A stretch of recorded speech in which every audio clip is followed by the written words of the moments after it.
은혜를 끼치러 왔다가 제가 은혜를 진짜 많이 받았어요. 정말 감동을 많이 받았어요. 목사님의 열정, 성도님들의 사모함, 우리 아이들의 전국 또 세계 진짜 많이 다녀서 말씀 전했는데요. 새벽에 이렇게 많은 애들이 오는 교회를 본 적이 없어요. 본 적이. 여러분 복인 줄 믿으시길 바랍니다. 네. 한 부자가 있는데요. 작은 동물들을 보면서 불쌍한 거예요. 토끼, 사슴, 노루, 다람쥐 맨날 도망다니고 다치고 잡아먹히고, 야, 니들은 팔자가 왜 그러냐. 그래서 섬을 통째로 사들였어요. 맹수들을 싹 제거하고 작은 동물들만 풀어놓고 그 다음에 먹을 것들도 넉넉하게 주었어요. 이제 니들 걱정하지 말고 행복하게 살아. 근데 시간이 지나면서 이상한 일이 생겨요. 이 작은 동물들의 털의 윤기가 사라지는 거예요. 눈의 초점이 흐리멍텅해지는 거예요. 매가리가 없어요. 병 돌았나? 수의사 불러다가 진료를 받게 하는데 병이 없어요. 또 다른 수의사가 진료를 해도 똑같아요. 그래서 지혜롭다고 소문난 현자를 찾아가서 사정 얘기했더니 이 현자가 웃으면서 처방을 내리는데 그 평안한 섬에다가 늑대를 한 마리만 풀어놓으래요. 그래서 이 말 듣고 늑대를 풀어놨는데요. 늑대 한 마리가 생기고 나니까 작은 동물들이 늘어져 있다가 이제는 소리만 들리면 일단 죽어라 뛰고 보는 거예요. 이게 늑대일지 모르니까 정신없이 뛰어다니는 거예요. 그런데요, 털의 윤기가 살아나고 눈의 초점이 돌아오고 작은 동물들의 생기가 회복이 되기 시작을 하는 거예요. 나니아 연대기 또 순전한 기독교라는 책을 쓴 C.S. 루이스 교수가 한 말이 있어요. 고난은 하나님이 인간에게 말씀하시는 확성기다. 다시 말해서 평안할 때 사람들은 하나님의 음성에 귀를 기울이지 않아요. 그런데 고난을 당하면 마음이 겸비해지면서 하나님의 음성에 비로소 귀를 기울이게 된다는 거예요. 성경은 고난에 대해서 부정적으로 말하잖아요. 고난당한 것이 내게 유익이라. 이로 인하여 내가 주의 율례를 배우게 되었나이다. 고난 당하기 전에는 내가 그릇 행하더니 이제는 주의 계명을 지키나이다. 심지어 야고보서 1장 2절은 이렇게 말씀합니다. 내 형제들아, 너희가 여러 가지 시험을 만나거든. 아니 한 가지 시험도 힘들어 죽겠는데 미치겠는데 여러 가지 시험. 너희가 여러 가지 시험을 만나거든 온전히 기쁘게 여겨라. 이는 너희 믿음의 시련이 인내를 만들어내는 줄 너희가 알미라. 인내를 온전히 이루라. 이는 너희로 온전하고 구비하여 조금도 부족함이 없게 하려 함이라. 고난은 특별히요, 진짜와 가짜를 구분해내는 역할을 해요. 알곡과 쭉정이 눈으로 구분이 안 가요. 둘 다 곡식. 그런데 키로 까부른다고 그러잖아요. 이게 바람이 막 불면은요, 알곡은 알이 차 있기 때문에 자리를 지키는데 쭉정이는 날아가요. 평상시는 다 믿음이 좋은 것 같아요. 일꾼인 것 같아요. 충성된 종인 것 같아요. 근데 이제 바람이 불어요. 인간관계의 바람, 경제적인 어려움의 바람, 질병이라는 바람. 이런 바람이 불면은요, 어떤 사람은 여전히 예배의 자리, 기도의 자리, 말씀의 자리, 전도의 자리, 충성의 자리를 지키고 있는데 어떤 사람은 이런 바람이 한 번 불고 나면은 날아가요. 날아갔다가 한참 만에 돌아와요. 그리고 바람 불면 또 날아가요. 날아갔다 돌아왔다 그러다가 세월 가고 나이 먹고 주님 앞에 설 때 내놓을 게 아무것도 없게 되는 거예요. 여러분들은 바람 불어도 자리 지킬 수 있길 주의 이름으로 축원합니다. 기도의 자리 지킵시다. 말씀의 자리 지킵시다. 전도의 자리 지킵시다. 예배의 자리 지킵시다. 헌신 충성의 자리 지키시길 주님의 이름으로 축원합니다. 이 등이 있는데요, 하나잖아요. 이 등을 해가 떴을 때 밖에서 켜놓으면 켰는지 안 켰는지도 몰라요. 가로등, 제가 어릴 때는 사람이 스위치를 올렸다가 내렸다 했어요. 지금은 자동으로 전멸을 해요. 그런데 한 번은 이렇게 올려다 보는데 가로등이 켜 있는 거예요. 어떻게 알았느냐? 희미하게 이게 필라멘트가 붉은 빛을 띠고 있는 거예요. 그런데 밤이면 올려다 보지 않아도 화해요. 빛은 어두울수록 진가를 드러내고 진짜 하나님의 사람은 고난을 당할수록 가치를 드러냅니다. 여러분들이 그런 종들 되시기를 예수님의 이름으로 축원합니다. 이 예레미야는요, 어려움이 많아요. 여호와여, 주께서 나를 권유하심으로 내가 그 권유를 받아 싸우며 주께서 나보다 강하사 이기셨으므로 내가 조롱거리가 되니 사람마다 종일토록 나를 조롱하나이다. 내가 말할 때마다 파멸과 멸망을 선포함으로 여호와의 말씀으로 말미암아 내가 종일토록 치욕과 모욕거리가 되리이다. 나는 무리의 비방과 사방의 두려움을 들었나이다. 그들이 이르기를 고소하라. 우리도 고소하리라며 내 친한 벗들도 다 내가 실족하기를 기다리며 그가 혹시 유혹을 받게 되면 우리가 그를 이기어 우리 원수를 갚자 하나이다. 조롱, 치욕, 모욕, 비방. 몇 사람만 교회에서요 나를 보고 조롱하고 비웃어도요 상처가 됩니다. 교회가 가시방석이 됩니다. 오는 게 부담이 돼요. 만약에 전 교인들이 나를 보는 순간에 막 웃고 떠들다가 갑자기 정색하고 외면을 해봐요. 아니면 나에 대해서 쑥덕거리는 게 다 보여봐요. 그러면은 교회 생활을 못합니다. 근데 예레미야는요 한 교회 차원 아니라 전 국민들이 조롱하고 치욕을 가하고 모욕을 주고 비방을 해요. 이게 예레미야가 당한 상황이거든요. 근데 이 상황 속에서 예레미야가 빛나요. 어떤 모습을 보이느냐? 첫째로요, 하나님이 자기와 함께 하심을 기억해내는 거예요. 다시요, 하나님이 자기와 함께 하심을 기억해내는 거예요. 그러나 여호와는 두려운 용사가 되시며 나와 함께 하심으로 나를 박해하는 자들이 나를 이기지 못할 것이오며 그들은 지혜롭게 행하지 못함으로 넘어지고 실족한다. 그 치욕은 길이 있을 것이다. 이렇게 고백을 해요. 제가 어릴 때 부흥회를 참석을 했는데 강사 목사님이 A4 용지를 이렇게 딱 드시더니 양쪽 끝을 잡더니 성도 한 분을 나오라고 그래요. 그러더니 손가락으로 뚫어버려요. 그랬더니 뻥 하고 뚫어요. 그 다음에 이렇게 강대상 뒤에다가 딱 대고서 손가락으로 뚫으라 하니까 아프잖아요. 그러니까 살짝 해요. 그러니까 화를 내시는 거예요. 아니 강사가 시키면은 전력을 다해서 순종해야지 신용만 하자고 왜 정색을 하고 막 언성을 높이니까 이분이요 진짜로 세게 했어요. 했는데 손가락이 꺾이면서 아파가지고 막 똑같은 종인데 혼자 있을 때는 뚫리는데 강한 것이 함께 있으니까 뚫리지를 않아요. 여러분, 나 혼자 있으면은 약하지만 뚫리지만 넘어지지만 무너지지만 하나님이 나와 함께 하시면 무너지지 않는다는 거 믿으시길 바랍니다. 제가 성경을 계속 읽다가요 우리 하나님은 사고방식이 굉장히 심플하시구나 그걸 깨달았어요. 모세가 늙었어요. 입이 둔해졌어요. 가진 것 하나 없고 지팡이 뿐이에요. 근데 초인류 강대국인 이집트를 박살내고 이스라엘 백성들 구원해 내라고 하세요. 그러면서 하나님이 딱 한 가지 말씀하세요. 내가 반드시 너와 함께 있을 것임이니라. 그리고 끝. 자, 여호수아의 후계자가 모세의 후계자가 여호수아예요. 요단강 건너고 여리고 무너뜨리고 남부연합군과 북부연합군과 싸워야 되는데 이거는 불가능해요 거의. 근데 하나님이 이렇게 말씀하세요. 네 평생에 능히 너를 대적할 자가 없으리니 내가 모세와 함께 있었던 것 같이 너와 함께 있을 것임이리라. 내가 너를 떠나지 아니하고 버리지 아니하리니 강하고 담대하라. 너무 하나님 사고방식이 심플해요. 기드온에게 나타나셨어요. 미디안이 13만 5천 명이에요.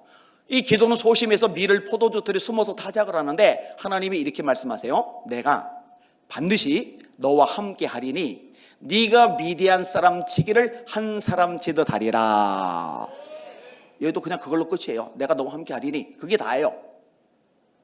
이사야 41장 10절 두려워하지 말라. 이유는 딱 하나예요. 내가 돈 줄게, 건강 줄게, 사람 보내줄게, 무기 줄게. 그런 얘기 없어요. 두려워하지 말라. 내가 너와 함께 함이리라.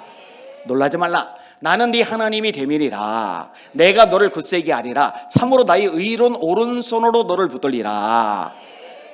다윗이요 사망의 음침한 골짜기를 다니잖아요. 제가 시인이라고 말씀드렸잖아요. 대한시문학협회 회장을 몇 년간 하다가 지금 이제 명예회장이에요. 문학상도 줘요. 서울시청에서 시화전도 열어요. KBS 이금희 아나운서가 생방송 중에 제 시를 낭송도 해줬다고 그랬잖아요. 사망, 음침, 골짜기, 안 좋은 심상이 세 개나 섞였어요. 인생의 지금 밑바닥을 빡빡 기고 있는 거예요. 한 나라의 왕이 죽이려 드니까 목숨을 부지하는 게 거의 불가능한 상황이죠. 그런데 다윗이 뭐라고 얘기하느냐? 내가 사망의 음침한 골짜기로 다닐지라도 해를 두려워하지 않을 것은 주께서 나와 함께 하심이라. 주의 지팡이와 막대기가 나를 안위하시나이다. 주께서 내 원수의 목전에서 상을 베푸시고 기름으로 내 머리에 바르셨으니 내 잔이 넘치나이다. 이런 마태복음을 꿰뚫는 핵심적인 맥 중에 하나가 하나님이 함께 하심이에요. 마태복음 1장 18절 예수 그리스도의 나심은 이러하니이다. 그의 어머니 마리아가 요셉과 정혼하고 성령으로 잉태된 것이 나타났더니 그 남편 요셉은 의로운 사람이라. 그를 드러내지 아니하고 가만히 끊고자 하여 이 일을 생각할 때에 주의 사자가 현몽하여 이르되 다윗의 자손 요셉아 네 아내 마리아 데려오기를 무서워하지 말라. 그에게 잉태된 자는 성령으로 된 것이라. 아들을 낳으리니 이름을 예수로 하라. 이는 그가 자기 백성을 그들의 죄에서 구원할 자이심이니라.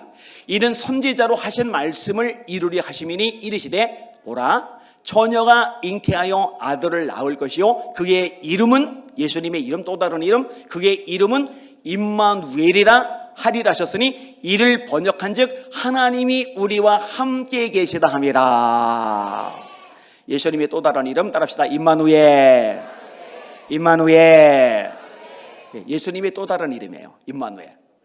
마태복음 18장에 두세 사람이 내 이름으로 모인 곳에는 나도 그들 중에 있느니라. 여러분 예수 이름으로 모신 거 맞으세요? 그럼 정말로 예수님 여기 계시다는 거 믿으세요? 그 믿음을 주님이 기뻐하십니다. 믿음이 없이는 하나님을 기쁘시게 하지 못하나니 하나님께 나아가는 자는 나왔잖아요. 반드시 그가 계신 것과 또한 그가 자기를 찾는 자들에게 상 주시는 이심을 믿어야 할지니라. 그다음에 마태복음 28장에 넘어가서 볼지어다 내가 세상 끝날까지 너희와 항상 함께 있으리라 하시니라. 근데 하나님은 거짓말 못하세요. 약속을 반드시 지키세요. 그러니까 하나님이 우리와 함께 하신다는 약속, 이 약속은 변함없기에 하나님이 함께 하시는데 문제는 우리예요.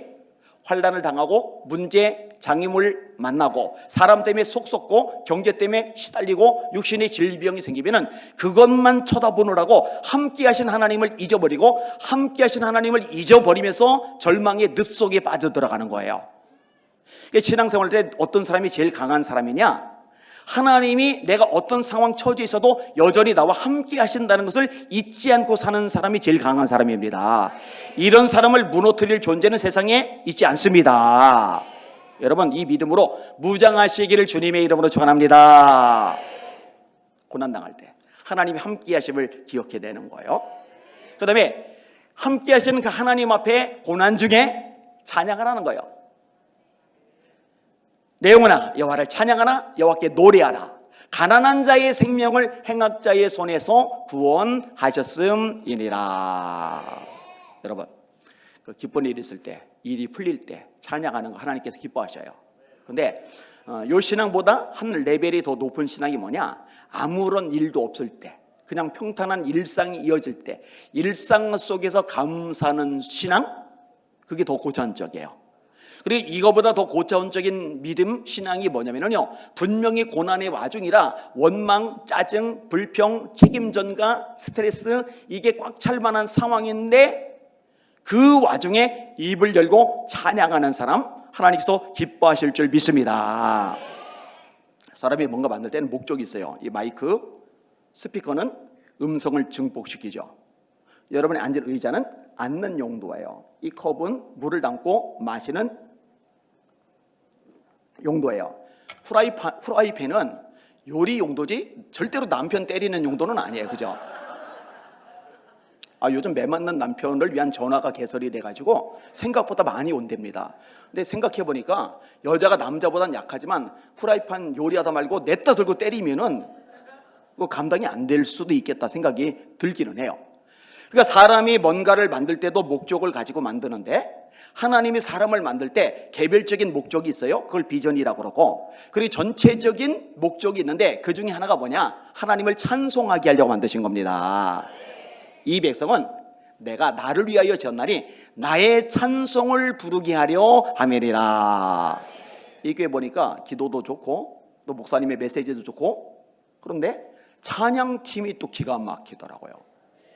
저는 어른들 찬양 은혜가 참 많이 됐는데 특별히 낮에 애기들이 껴서 찬양하는데요, 막 그때는 막 그냥 가슴이 울컥울컥 막 물컥물컥 막 막 얼마나 이렇게 막 가슴에 막 사무쳐 오는지 몰라요. 그리고 앞에 찬양 리더에 따라서 함께 찬양하는 여러분들 하나님께서 기뻐하실 줄 믿습니다. 원래 바울과 실라는요 아시아 쪽으로 가려고 그랬어요. 비두니아로 가고자 애쓰되 예수의 영이 허락하지 아니하시는지라. 환상이 뭐예요? 마게도니아 사람이 나타나요. 마게도니아로 와서 우리를 도와주세요. 하나님의 뜻이 유럽이구나, 마게도니아구나, 순종해야지. 방향을 틀어서 마게도니아 수성 빌립보에 도착을 해요. 점치는 귀신 들린 여종을 만나요. 이 여종을 예수 이름으로 쫓아내서 정신이 멀쩡해져요. 근데 이 점치는 여종 때문에 돈을 벌던 주인들, 복수예요. 주인이 여럿이에요. 이 주인들이 바울을, 신라를 고소한 거예요. 그러니까 지역의 권세자들, 재판관들이 외지에서 흘러들어온 바울과 신라의 변명 안 듣고 변호사 안 붙여주고 자기 지역의 유지들 말만 듣고는 그냥 다짜고짜 묶어놓고 피투성이 되도록 두들겨 팼어요. 인권이 없던 시대니까.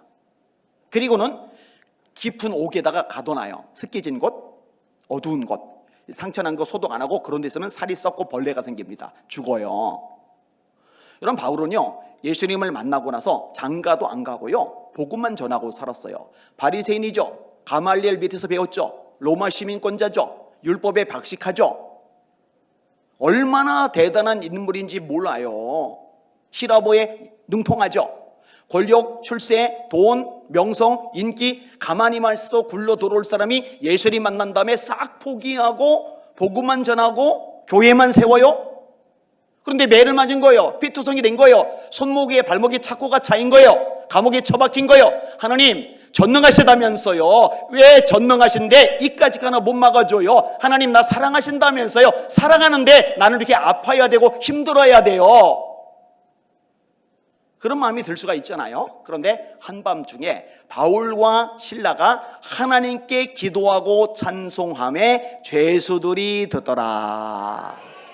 죄수들만 들은 게 아니에요. 하나님 아버지가 들으셨어요. 지진이 일어나요. 옥토가 흔들려요. 열쇠도 갖다 대지 않는데 옥문이 열려요. 착고가 풀려요. 간수가 보니까 옥문 열렸거든요. 큰일 났다. 사형소 도망갔다. 내가 처형당해 죽을 바에는 자살하고 말지. 칼 빼고 죽으려고 하는데 어두운 옥에서 불빛 아래 간수 보니까 자살하려고 하거든요. 야, 우리 다 여기 있다. 조금 전까지 도끼는 뜨고 서슬퍼렇게 위협하던 간수가 후다닥 달려가더니 엎드려요. 선생들아, 내가 어떻게 해야 구원을 받을까? 사도행전 16장 31절 주 예수를 믿으라. 그리하면 너와 네 집이 구원을 얻으리라. 이 간수가 예수 믿고 가족들이 예수 믿고 루디아의 집과 간수의 집 두 집이 합쳐서 빌립보 교회가 개척이 되고 이 빌립보 교회가 나중에 바울의 선교 사역의 핵심 역할을 하고 선교 사역에 열심히 돕는 빌립보 교회를 바울이 축복하는 내용이 빌립보서 4장 19절이죠. 나의 하나님이 영광 가운데 그 풍성한 대로 너희 모든 쓸 것을 채우시리라. 울고 있는 형제요 왜 찬송을 잊었는가. 어둠 속에 찬송은 하늘 보좌 흔든다오.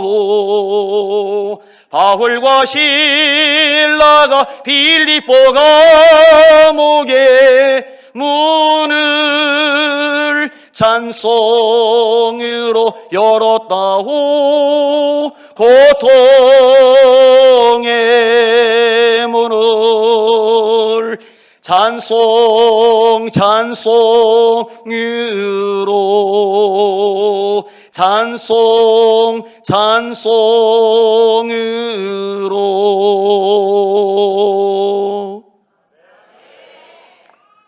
여러분을 올가면 착고도 감옥문도 찬송의 능력으로 다 뚫어버리시기를 주의 이름으로 축원합니다. 이게 사실 권세인데 이 권세를 활용하지를 못해요. 찬스인데 그 찬스를 자꾸만 놓쳐요. 야, 지금이야말로 하나님을 감동시킬 절호의 기회가 내게 주어졌구나. 내 속에서는 피눈물이 나지만 나는 입을 벌려 하나님을 찬양하리라. 루이자 스테드 여사가 영국에서 미국으로 망명을 갔어요. 고생을 하죠. 이민 가면 고생합니다. 뉴욕에 집에 갔더니 진짜 한인들 고생 많이 하더라고요. 어쩔 수 없어요. 겨우겨우 이제 기반을 잡아서 모처럼 남편과 함께 롱아일랜드 해변에 휴가를 갔어요. 근데 누가 물에 빠졌네. 남편이 건진다고 달려들었는데 잡혀가지고 죽어버렸어요. 음식이 안 넘어가요. 물도 안 넘어가요. 하나님 왜요? 하나님 왜요? 하나님 왜요? 하나님 왜요? 근데 성령이 임해요. 성령 충만하면 나오는 특징이 있어요. 시와 찬미와 신령한 노래예요. 성경이 말씀해요. 시와 찬미와 신령한 노래. 성령이 임하니까 이 루이자 스테즈 여사의 입에서 찬양이 나와요. 구주 예수 의지함이 심히 기쁜 일일세 영생 허락 받았으니 의심 아주 없도다. 구주 예수 의지하여 구원함을 얻었네. 영원 무궁지나도록 함께 계시리로다.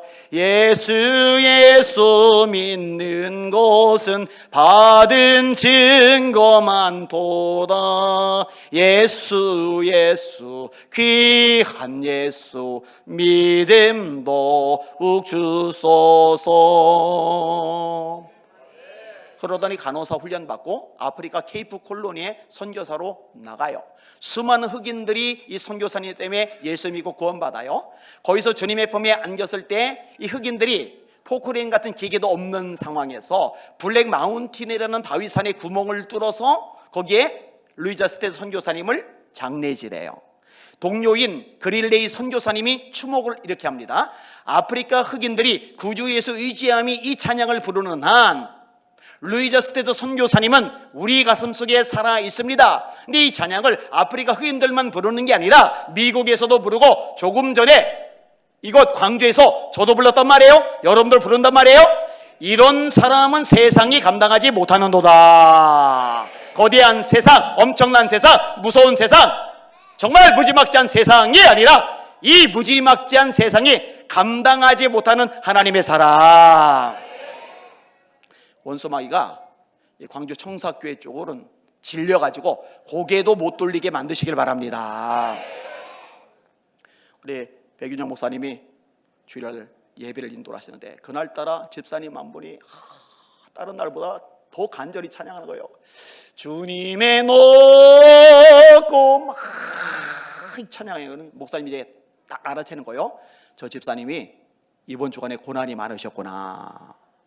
다른 교회는 고난이 많으면 인상 쓰고 고개 숙이고 입 꼭 다무는데 청석교회는 고난이 세면 셀수록 찬송이 더 커지는 교회.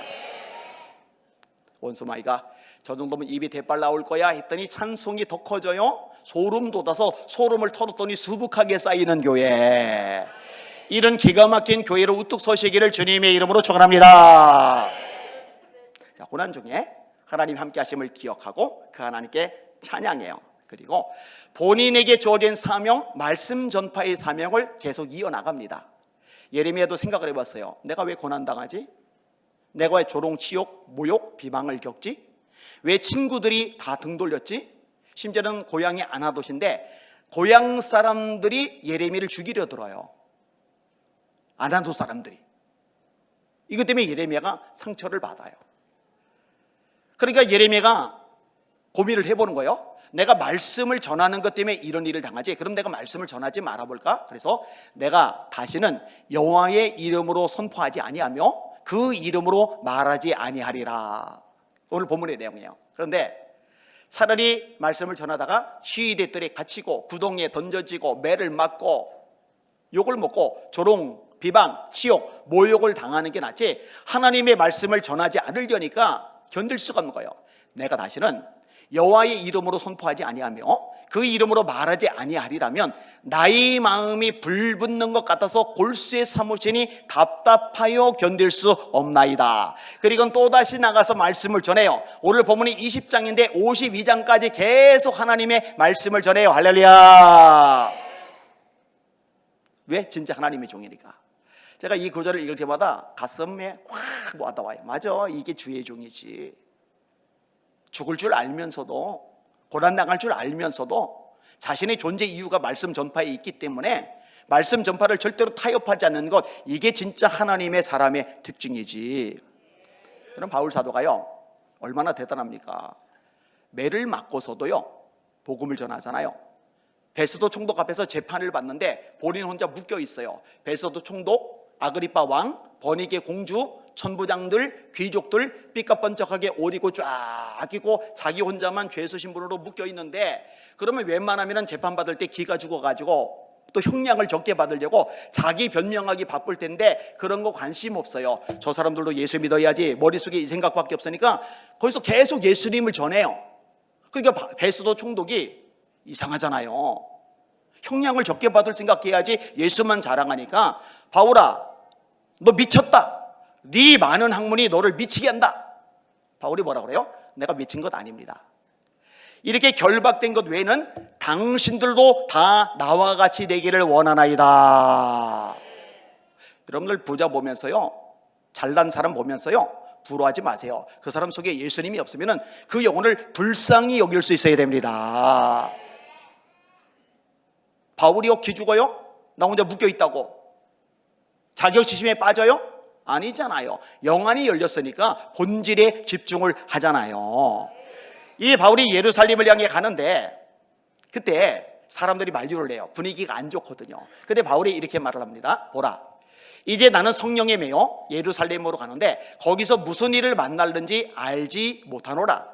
오직 성령이 각성해서 내게 증언하시기를 결박과 환난이 나를 기다린다 하시나 나의 달려갈 길과 주 예수께 받은 사명 곧 하나님의 은혜에 복음 증언하는 일을 마치려면 나의 생명조차 조금도 귀한 것으로 여기지 아니하노라. 나는 예루살렘에서 결박당할 뿐 아니라 죽을 것도 각오하여노라. 한동안 이 구절이 저를 힘들게 했어요. 바울은 가는 데마다 결박과 환난이 기다려요. 근데 이 아니한 목사는 가는 데마다 호텔이 기다리고 맛있는 음식이 기다려요. 오늘도 로만 갈비를 먹었거든요. 요 옆집에 있는 연어, 나는 지금까지 먹어본 연어 중에 역대급으로 맛있었거든요. 이 바울 사도는 가는 데마다 결박과 환난이 있는데 나는 가는 데마다 호텔과 맛있는 음식, 이거 잘못된 거 아니야? 이거 문제 있는 거 아니야? 그것 때문에 자꾸 막 힘든 거예요 이게. 그래서 어른 목사님한테 제가 상담을 청했어요. 목사님, 제가요 요즘 고민이 좀 있습니다. 뭔데? 바울은 가는 데마다 환난과 결박이 기다리는데 저는 호텔과 맛있는 음식만 먹으니 이거 양심 없는 거 아닙니까? 그랬더니 그 목사님이 이렇게 말씀하세요. 바울은 젊은 시절에 바리새인으로서 제사장 권력자의 신임을 받으면서 평탄하게 누리며 살다가 후반에 고생을 한 거고, 안 목사님은 젊은 시절 생고생하다가 뒤늦게 누리는 거니까 합치면 쌤쌤이에요.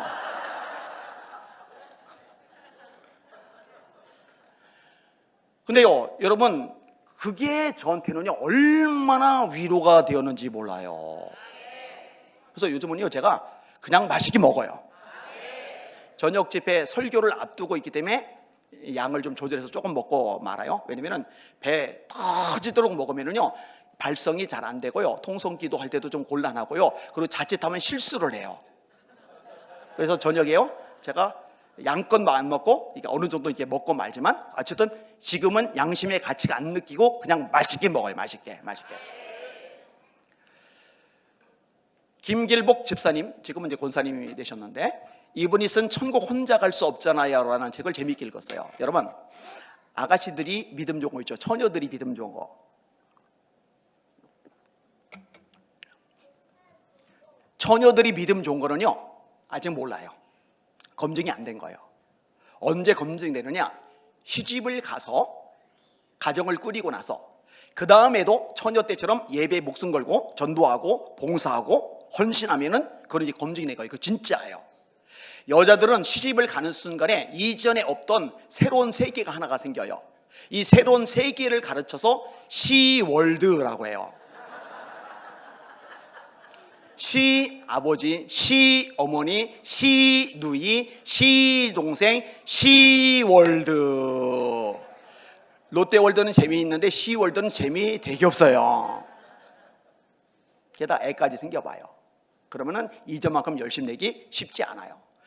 근데 이분은 세대기 되었는데 열정이 뜨거워요. 교회 봉사하고 전도하고 기도하고 예배하고.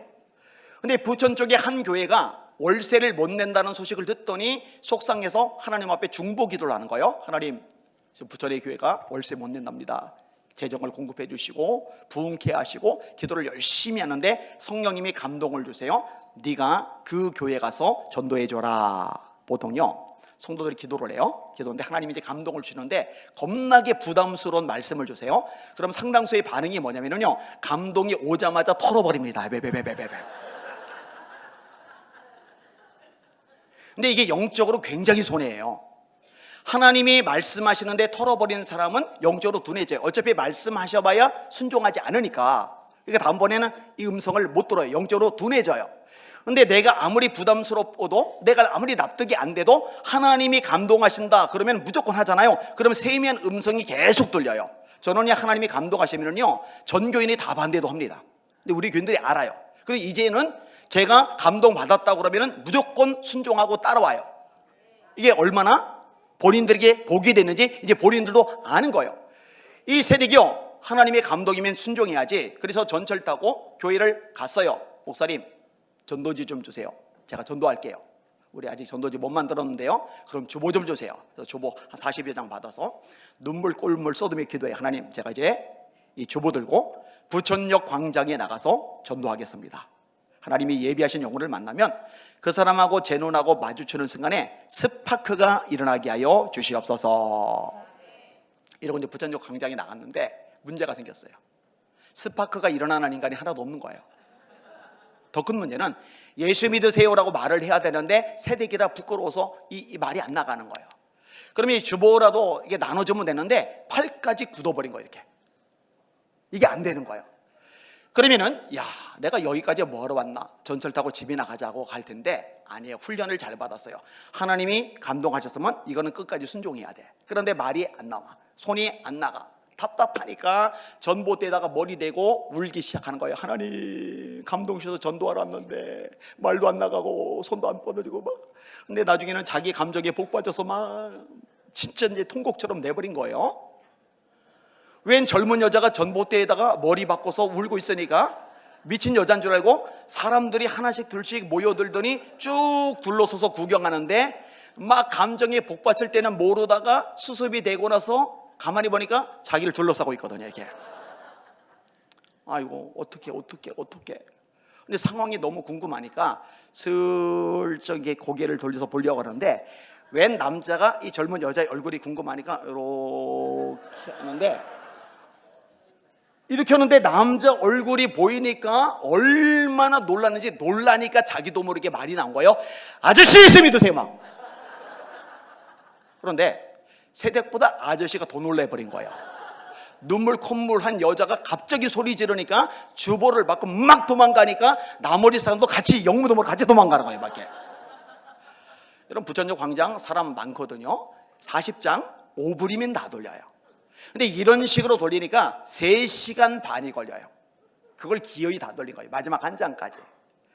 그리고 교회 가서 기도를 하는데 누가 똑똑하고 들어오는데 제일 먼저 주보 받고 도망간 남자가 주소 보고 찾아온 거예요. 또 다른 사람이 찾아와요. 또 다른 사람이 찾아와요. 아시죠? 주보 받고 전도지 받고 안 와요. 선물 줘도 안 와요. 전도지 줘도 안 와요. 근데 이 세대기 하나님의 감동에 온전히 순종을 하니까 이 세대기의 자세를 보시고 하나님이 성령으로 역사해 주시는 거예요. 여러분 사람이 구원받는 거는요 사람이 하는 게 아니라 성령께서 하시는 겁니다. 고린도전서 12장 3절 하나님의 영으로 말하는 자는 예수를 저주할 자라 하지 아니하고 성령으로 아니하고는 누구든지 예수를 주시라 할 수 없느니라.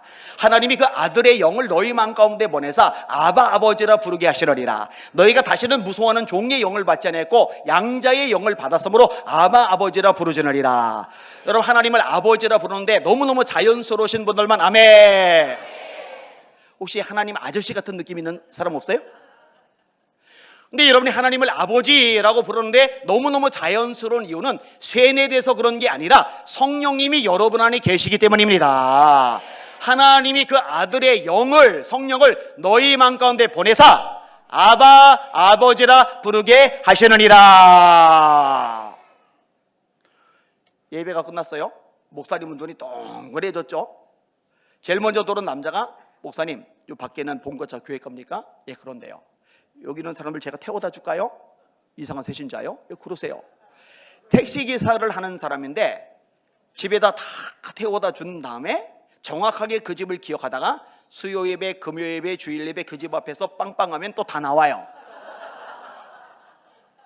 이건 성령님의 역사예요. 이렇게 전도된 아줌마 중에 한 사람이 또 다른 아줌마를 전도한 거예요. 이 세대기 기뻐가지고, 아니 아줌마가 새 가족인데 어떻게 그래 그새 새로운 양을 하나 데려왔어요? 그랬더니 아줌마가, 아니 세대, 요즘은 정신이 온전해진 줄 알았더니 아직도 미쳐있나 봐. 사람 보고 양이 뭐야, 양이. 아, 그게 아니고요, 교회에서는요 사람을 양이라고 그래요. 근데 어떻게 데려왔어요? 아니, 나 말 못해. 아, 너무 기뻐서 그래요. 궁금해요. 제발 말해주세요. 아니, 말 못해. 아, 제발요. 그럼 세대, 화내지 않는다고 말하면은 내가 말해줄게. 뭔데요? 아, 실은 이 교회 오면은 미친년 구경할 수 있다고. 사실은 세대 구경하러 온 거야. 여기 이제 그 책에 나오는 대목이에요. 여러분, 예수님의 지상 명령이 뭐예요? 예수께서 나와 일러 이르시되 하늘과 땅의 모든 권세를 내게 주셨으니 그러므로 너희는 가서, 너희끼리만 모여있지만 가서 모든 족속으로 제자를 삼아 아버지와 아들과 성령의 이름으로 세례를 주고 내가 너에게 분부한 모든 것을 가르쳐 지키게 하라. 마가복음 16장 15절, 너희는 온 천하에 다니며 너희끼리만 뭉쳐있지 말고 은혜 받고 교제하고 기도하고 말씀 듣고 그 다음에 돌아다녀 온 천하에 다니며 만민에게 복음을 전파하라. 믿고 세례를 받는 사람은 구원을 얻을 것이요 믿지 않는 사람은 정죄를 받으리라. 믿는 자들에게는 이런 표적이 따르리니 곧 저희가 내 이름으로 귀신을 쫓아내며 새 방언을 말하며 뱀을 집어 올리며 무슨 독을 마실지라도 해를 받지 않으며 병든 사람에게 손을 얹은 적 나으리라 하시리라.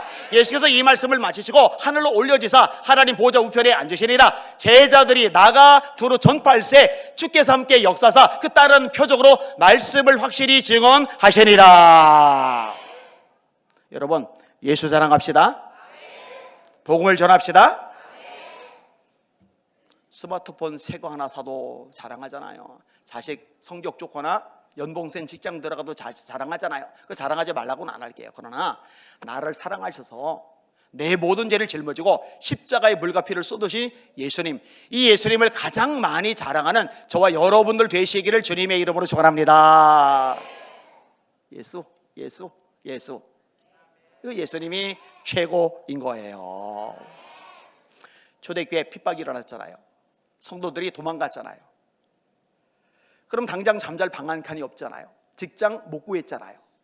근데 흩어진 그들이 복음을 전해요. 히라보를 할 줄 아는 사람들이 헬라인들에게도 복음을 전해요. 그래서 세워진 교회가 안디옥 교회이거든요. 이 안디옥 교회가 위대한 선교의 전초 기저가 되었거든요. 원하기는 이 광주 청사교회가 안디옥 교회처럼 정말 열방을 책임지는 권세 있는 교회가 되시기를 예수님의 이름으로 축원합니다. 제가 우리 성도들 보고, 여러분의 담임 목사 나는 유럽이든 아프리카든 남미든 미국이든 전국이든 다니면서 말씀 전해서 영혼 살릴 테니까 여러분은 여러분 근처의 수많은 영혼들 살려내십시오 그랬거든요. 그래서 제가 활동하는 거 전폭적으로 중보기도 해주고 또 지원을 해줘요. 그리고 성도들은 열심히 전도를 해요. 의료팀이 있어요. 그 다음에 미용팀이 있어요. 얼마 전에도 청산도 완도에 가가지고 2박 3일 동안 거기서 먹고 자면서 치료해주면서 머리 해주면서 전도를 해요. 여러분, 이게 참 좋은 게요, 이 머리를 해주는 동안에, 파마를 하는 동안에 전도를 하면요 중간에 못 도망가요. 이거 마른 거 풀 때까지는 어차피 들어야 돼요. 근데요, 그렇게 하다가 예수님을 믿어요. 할렐루야. 이 청사교회 열정 있잖아요. 불 있잖아요. 이 불이, 이 열정이 영혼을 살리는 일에 전력을 쏟아붓는 열정, 불이 되시기를 예수님의 이름으로 축원합니다. 너는 말씀을 전파하라. 때를 얻든지 못 얻든지 항상 힘쓰라. 봄사에 오래 참음과 가르침으로 경책하며 경계하며 권하라. 고난 중에 하나님께 함께 하심을 기억해요. 그 하나님을 찬양해요. 그리고 여전히 말씀 전파의 사명을 감당해 나가요. 나 고난 때문에 이제는 전도 안 할 거야. 나 이제 선교고 뭐고 지겨워. 이게 아니라 계속해 나가는 거예요. 고난 중에 빛나는 거죠. 어둠 속에 찬란하게 빛을 비추는 거죠. 그 다음에 마지막 하나가 더 있는데 그게 뭐냐면요, 고난 중에 더 깨어 기도하는 거예요. 의인을 시험하사 그 폐부와 심장을 살피는 여호와여, 나의 사정을 주께 아뢰어사온즉 주께서 그들에게 보복하심을 나에게 보게 하옵소서. 기도하는 거예요. 예레미야 33장 1절에 보니까요, 예레미야가 아직 시위대 뜰에 갇혀 있을 때에 이렇게 말씀이 나와요. 제가 말씀을 전하는 사람이잖아요. 예레미야 말씀을 전하는 사람이잖아요. 우리 백 목사님 말씀을 전하는 분이잖아요. 말씀을 전하는 사람에게는요, 말씀을 전하는 것보다 더 중요한 거 없어요. 진짜 제 목숨보다 더 중요해요. 그런데 시위대들이 갇혀 있으니까 말씀을 전하지 못하잖아요. 그 얼마나 절박한 상황입니까? 제가 뇌수술을 받았다고 그랬잖아요. 뇌수술을 받고 나서요, 원래 이제 시력을 상실해 가가지고 자동차 넘버가 2개가 나가고 2개만 보일 정도리가 말 다 했죠. 교인들이 제대로 안 보일 정도리가 말 다 했죠. 그래서 이제 뇌수술을 받게 된 건데, 뇌수술을 받고 나서요, 제가 눈이 잘 보이나 안 보이나 이거 먼저 확인 안 했어요. 팔이 하나밖에 없잖아요. 왼팔이 잘렸으니까. 근데 이 팔이 제대로 움직이지나 안 움직이나 이거 먼저 확인 안 했어요. 그 다음에 이 두 다리가 멀쩡한가, 걸을 수 있는가, 뛸 수 있는가 이거 먼저 확인 안 했어요. 왜냐, 만약에 시력을 잃어도 눈 감고 설교하면 돼요. 불편하고 힘들겠지만 이 팔마저 못 써도 괜찮아요. 설교를 할 수 있으니까. 다리를 못 쓰면 휠체어에 앉아서 설교할 수 있으니까 그래도 괜찮아요. 근데 만약에 이 언어에 문제가 생겨서 발음이 엉키고 말을 제대로 못하면 저는 말씀을 전할 수가 없어요. 차라리 눈이 머는 게 낫고 이 팔까지 못 쓰는 게 낫고 못 걷는 게 낫지, 말을 못하는 거는 저한테 있어서는 안 될 일이에요. 그만큼 저에게는 소중한 거예요. 말씀 전하는 이 일이. 예레미야가 하나님 말씀을 전해야 되는데 갇혀있단 말이에요. 하나님이 나타나신 거요. 2절에 이를 행하시는 여호와, 그것을 만들며 성취하시는 여호와, 그의 이름을 여호와라 하느니가 이같이 이르시도다. 예레미야야, 일을 행하는 건 네가 아니야. 내가 하는 거야. 내가 뭔가 만들어내고 성취하는 거는 네가 하는 게 아니야. 그거 내가 하는 거야. 내가. 너 아무것도 할 수 없다고? 감옥에 갇혔다고? 사람 만날 수 없다고? 아니야. 너 할 수 있는 게 하나가 있잖아. 그게 3절이에요. 유명한 말씀. 너는 내게 부르짖으라. 내가 네게 응답하겠고 네가 알지 못하는 그 은밀한 일을 네게 보이리라. 아무것도 할 수 없을 때 세상 사람들은 손을 들 수밖에 없지만 우리 믿는 사람은 아무것도 할 수 없을 때 할 수 있는 게 한 가지가 남는데 기도할 수 있습니다. 할렐루야. 이게 복이에요. 아유 예뻐. 아멘 소리도 유난히 청아하죠.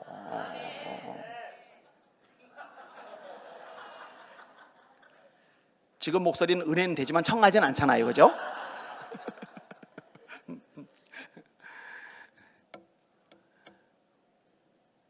겨울에 땅이 얼었어요.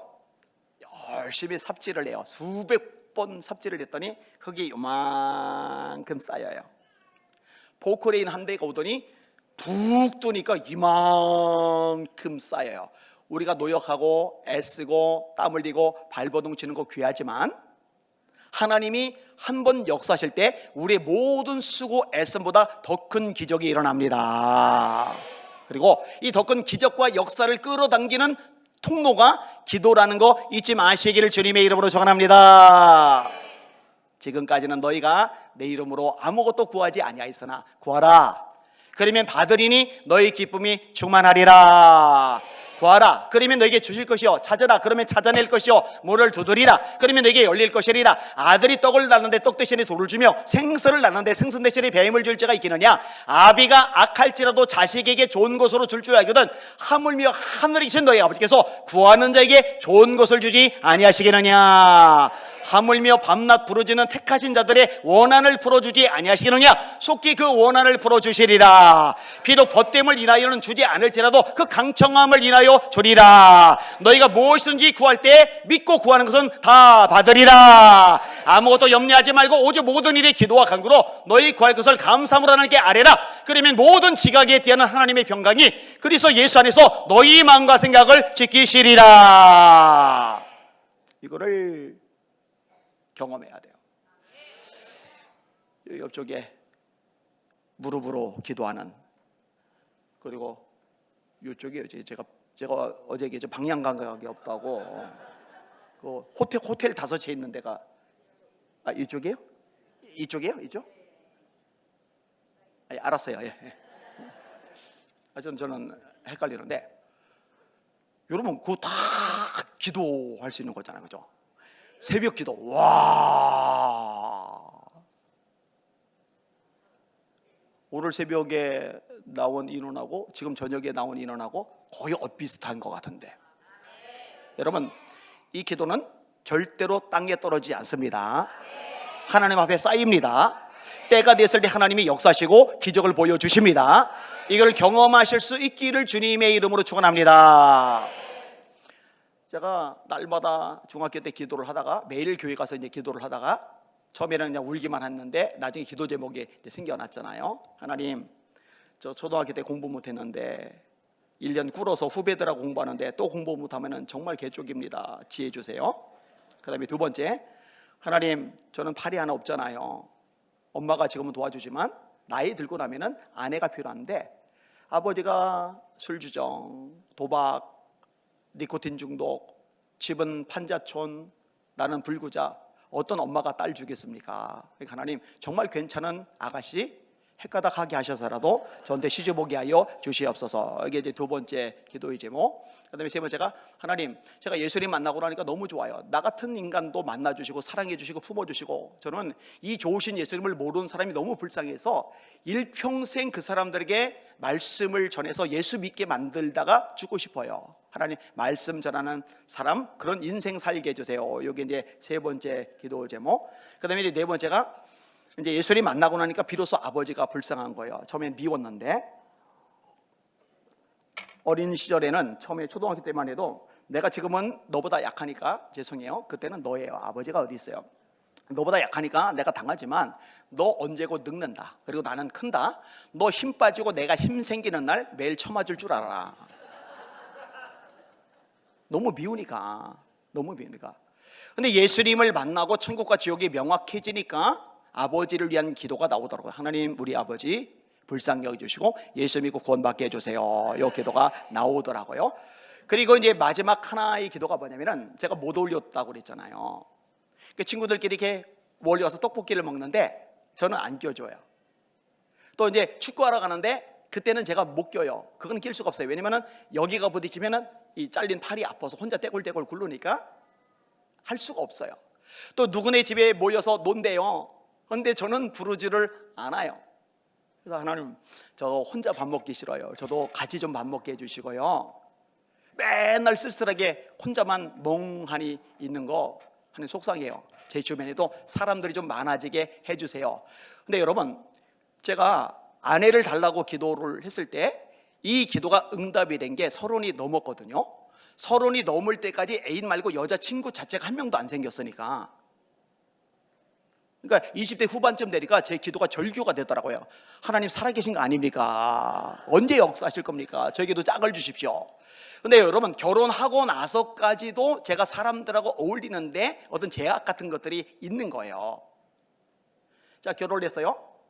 신학대학교 동기들, 전소님들, 목사님들, 동기들 모임에 아내를 데리고 가세요. 일단 선은 보여야 되니까, 이렇게 결혼했다, 내 아내다, 이렇게 보여야 되니까. 그런데요, 이미 친한 친구들이 이렇게 모여서 얘기하고, 또 이렇게 모여서 얘기하고, 이렇게 모여서 얘기를 하는데요, 저는 낄 그룹이 없는 거예요.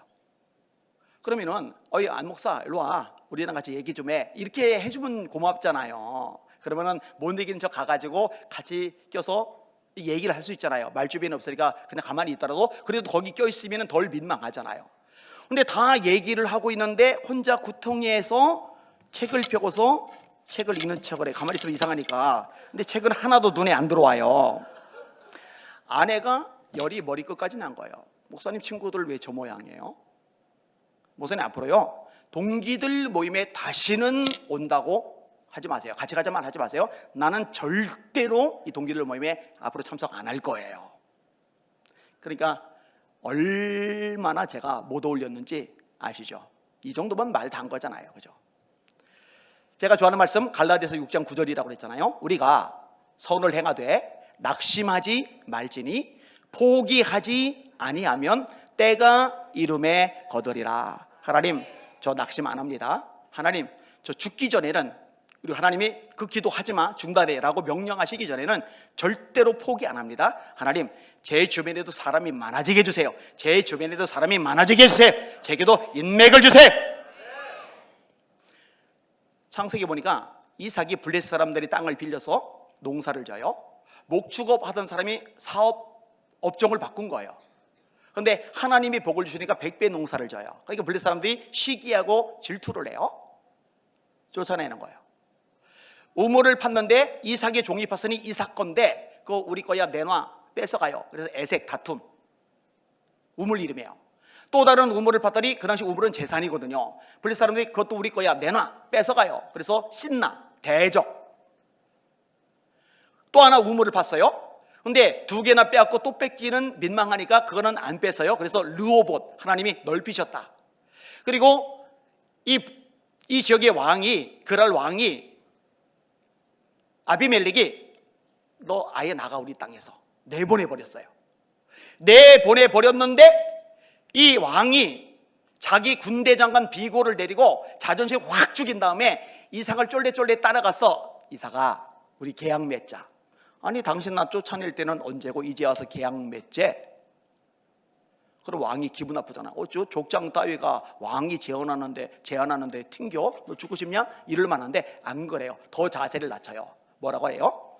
하나님이 너와 함께 하심을 내가 보았다. 굉장히 중요한 영적인 원리가 있는데 인맥은 내가 노력한다고 생기는 게 아니에요. 여러분, 내가 레벨이 수준이 안 되면 인맥을 쌓으려고 노력해도 상대방이 별 반응을 안 보여요. 인맥은 하나님이 주시는 겁니다. 하나님이.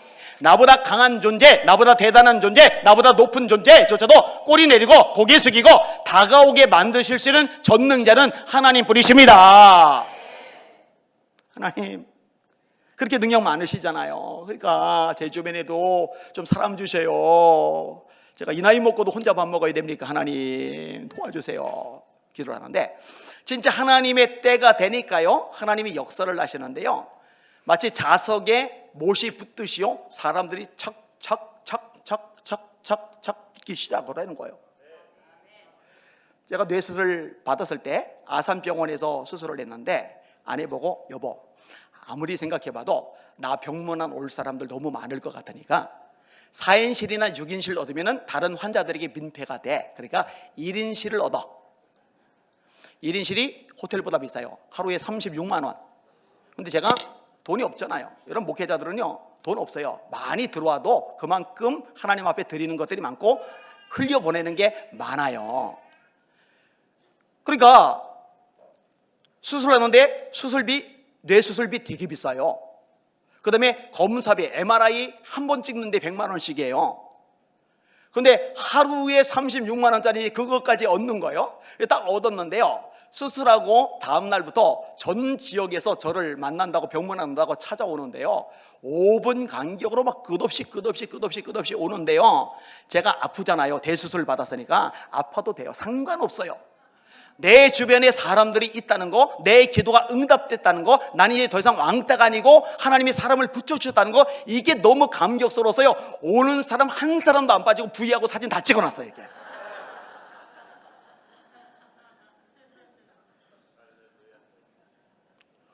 근데 올 때요 그냥 안 오고요 뭔가 봉투를 이렇게 하나씩 들고 오는 거예요.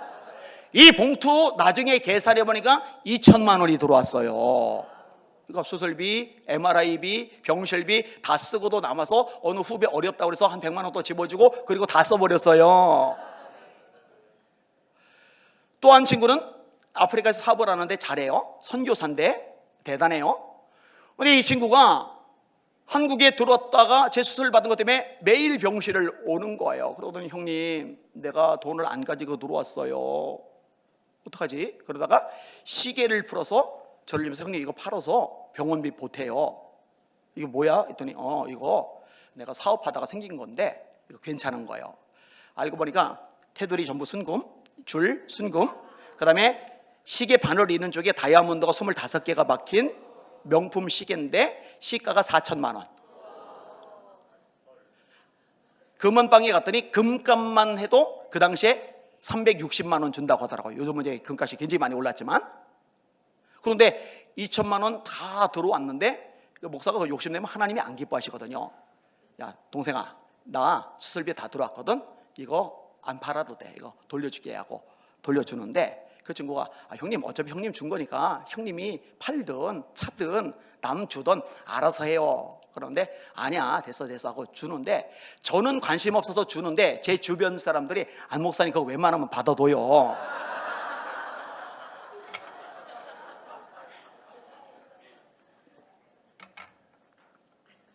그 욕심 낼 필요 없어요. 하나님이 필요하면 알아서 주시는데 그까지 그 욕심을 냅니까?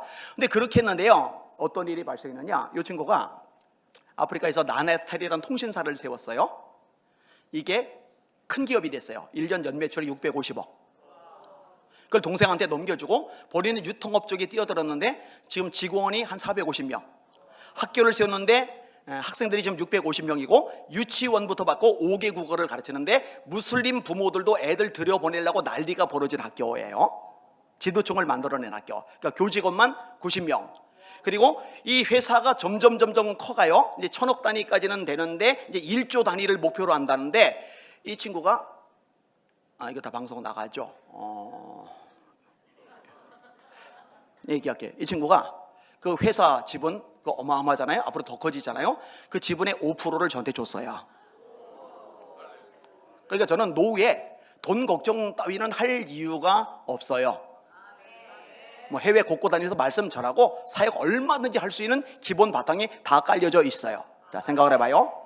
내가 그렇게 열심히 진짜 미친 듯이 기도를 했는데 30세 넘어가고 나서도 동기들에게조차 대접 못 받고 어울리지 못하고 왕따 비스무리 당하고, 야, 기도해봐야 소용없구나. 기도해도 안 되는 게 있구나. 이랬더라면 이런 역사 안 일어나요. 근데 저한테 철두철미한 게 하나가 있어요. 하나님은 거짓말을 못 하신다는 거, 하나님의 약속의 말씀은 반드시 이루어지고 만다는 것. 그러면 내가 죽기 전까지는, 그리고 하나님이 중단하라고 명령하기 전까지는 나는 절대로 낙심하지 않고 절대로 포기하지 않고 하나님의 말씀을 믿겠다는 것. 그리고 앞으로도 마지막 호흡이 끝나 설교를 더 이상 못할 때까지 저는 하나님을 믿고서 선한 싸움을 싸워나가고 승리를 취하고 하나님의 기적과 영광을 세상에 증명하고 말 겁니다. 따라합시다. 우리가 선을 행하되 낙심하지 말지니 포기하지 아니하면 때가 이름에 거두리라. 어젠가 아침인가 지혜도 그렇고요, 애초에 제가 잘났으면은요 그건 지 잘난 척밖에 안 돼요. 근데 저는 알아요. 제가 얼마나 벌레 같은 존재였는지, 얼마나 티끌 같은 인간이었는지. 그 판자촌 구석에 팔 하나 없는 왕따 불구 소년이 이렇게 된 거는 하나님의 은혜지 제 공로 손톱만큼도 없어요. 제가 성경 읽으면서 깨닫는 게 뭔지 아세요? 베드로 위대하죠? 엘리야 위대하죠? 아니에요. 베드로를 위대하게 쓰시는 하나님이 위대하신 거예요. 엘리야를 위대하게 쓰시는 하나님이 위대하신 거예요. 늙고 말 못하고 지팡이 하나 뿌리고 소심한 모세를 위대하게 쓰시는 하나님이 진짜 위대하신 거예요. 여러분 한 사람 한 사람을 향해서 하나님께서 관심을 가지고 계시고 손을 내밀고 계시고 쓰기를 원하고 계시고 위대한 꿈을 주기 원하신다는 거 잊지 마시고 경험하시고 누리시고 간증하실 수 있기를 예수님의 이름으로 축원합니다. 축원합니다. 축원합니다. 하나님이 너무 좋아요. 하나님이 안 계셨으면 어쩔 뻔했나. 하나님이 계셔서 진짜 다행이다. 참말로 다행이다. 이 생각, 이 고백 수시로 나와요. 수시로 와요. 너무 좋아서 막 가슴이 울컥울컥 눈물이 핑글핑글. 예수님 너무 좋아요. 너무 좋아요. 네. 자, 정리합시다. 조롱, 지옥, 모욕, 비방, 극심한 고난. 이 와중에 난 혼자야 버림받았어? 아니요. 하나님 나와 함께 하셔. 나 믿어. 난 혼자가 아니다. 혼자 이길 수 없다. 기억해 내시기를 주님의 이름으로 축원합니다. 그래, 애기들도 그거 기억해야 돼. 그리고 고난당할 때 찬송 소리가 2배, 3배 더 커지는 청사교회 전 성도들 되시기를 예수님의 이름으로 축원합니다. 이 코로나 고난 기간에 여기는 찬양 소리가 컸었죠? 그거 기가 막힌 거예요. 그리고 고난 중에도 하나님의 말씀을 전파하는 것, 우리 존재 목적, 영혼 살리는 것, 교회는 구조선이지 유람선이 아니거든요. 이 사명을 잘 감당해 나가는 살아있는 교회, 성경적인 교회, 주님이 기뻐하시는 교회 되시기를 주님의 이름으로 축원합니다. 자, 마지막이 뭐예요? 고난 중에 더 기도하자. 기도했는데, 정말 죽어라 기도했는데 상황이 똑같아요. 아니, 안 좋아졌어요. 힘들어요. 그러면 더 기도하면 돼요. 그래서 더 기도했더니 뭐 변동이 없어요. 눈에 보이는 게 없어요. 손에 잡히는 게 없어요. 괜찮아요. 더 기도하면 돼요. 하나님의 때가 되면 하나님이 하나님의 방법으로 역사해 주실 줄 믿습니다. 이 기도의 권능, 기도의 역사, 기도의 축복, 기도의 간증이 날마다 넘쳐나는 청사교회 모든 성도들 되시기를 예수님의 이름으로 축원합니다.